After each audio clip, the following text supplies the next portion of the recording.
HUD Outlaws and Legends is a third-person stealth PvE PvP game set in the medieval world of Robin Hood. The game is developed by Sumo Digital, developers of Sackboy: A Big Adventure, Team Sonic Racing, and various other games. They've made a wide variety of games in various genres, but from what I've seen, never a competitive multiplayer game. So let's see how this one has turned out.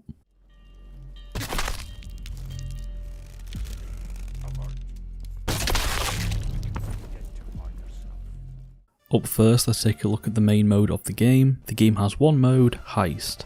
The objective of this game mode is to steal the treasure from a vault and extract it. You steal a key from the sheriff, unlock the vault, then haul the chest to an extraction point. You then crank it until you can't crank no more. The catch is you aren't the only team trying to do this. There is another team also trying to steal the cargo. There are one set of keys, one vault, and one treasure. So both teams will be fighting over the same crate. Once loaded onto the extraction zone and you're cranking away, you'll hit little node points throughout the extraction process. So if you stop at say 3 nodes, it'll stay at 3 nodes. The enemy team can carry on from where you left off. So the strategy has developed: let the opposing team do everything, then swoop in on the final few nodes to steal the treasure. It's very annoying, but in keeping with the theme of the game, theft.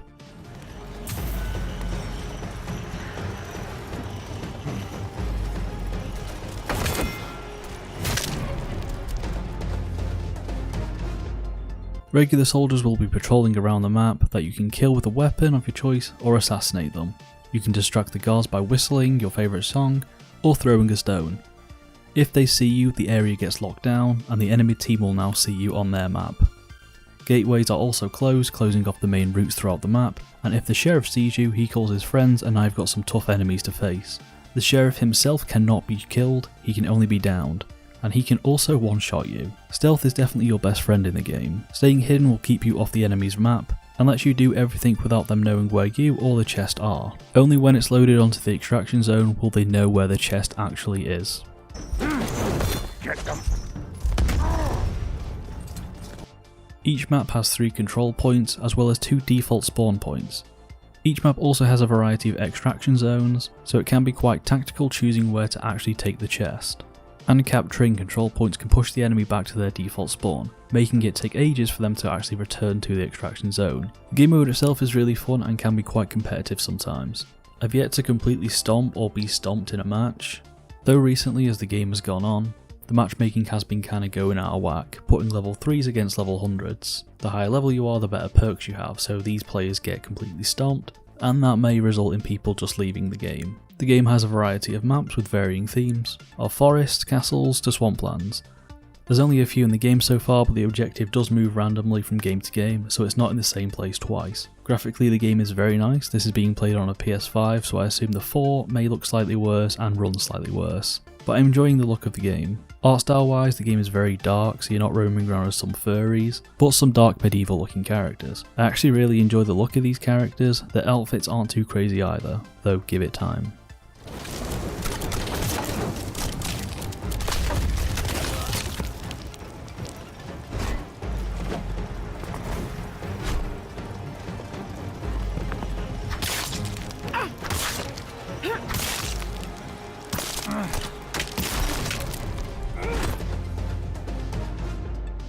There are 4 characters in the game with varying playstyles.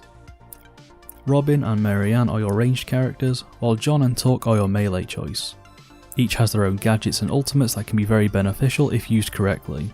The combat in the game is very simple. Melee fighters have light and heavy attacks, as well as a block and a parry. The ranged characters Robin and Marianne use bolts or arrows. Robin is very good at long ranges, while Marianne is very good at close to medium ranges. The ranged heroes are very weak at close range against melee characters, which people are complaining about, but makes sense. Why should a character who can snipe you across the map also be able to fight the man with the giant hammer? The stealth part of the game is also very simple. You can tag enemies as well as important items in the world, you can assassinate enemies and distract them, all the basic tropes of stealth gameplay.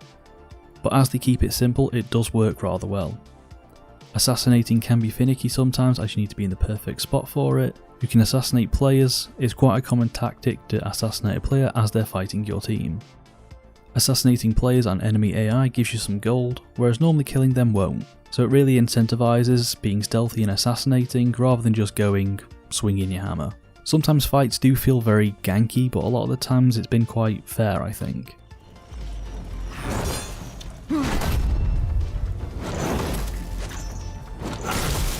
Let my rage give me strength.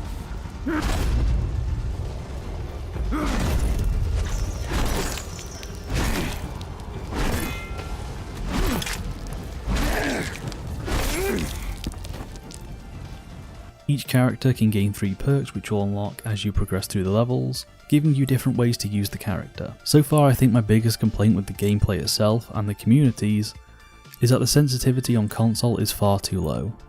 So using ranged characters you're automatically at a disadvantage to PC players. I'm assuming this will be addressed, but at the moment it's really annoying. I think overall HUD is a fun game for now. I think in time as the player base is settled, you'll just get meta builds, team comps, and just annoying strats in general, which is unavoidable. But I hope they keep on top of things like that, as the game now is fun to sneak through the maps with your team, fighting for the chest. But I've played a few niche type games like this, where it's a blast to play at the start, but once the player base shrinks a bit, you just go against the pros who play all the time. Here's hoping it gets popular enough so I'm just talking shit. The game is planned to have future content such as battle passes, cosmetics, new modes and characters. The game is available for basically everything and only about 25 quid, so it's quite cheap as games go. I do recommend the game, even more so if you're playing with friends. I just hope this game doesn't shrink and die like a lot of these little niche games tend to do. So thank you for watching and I'll see you next time.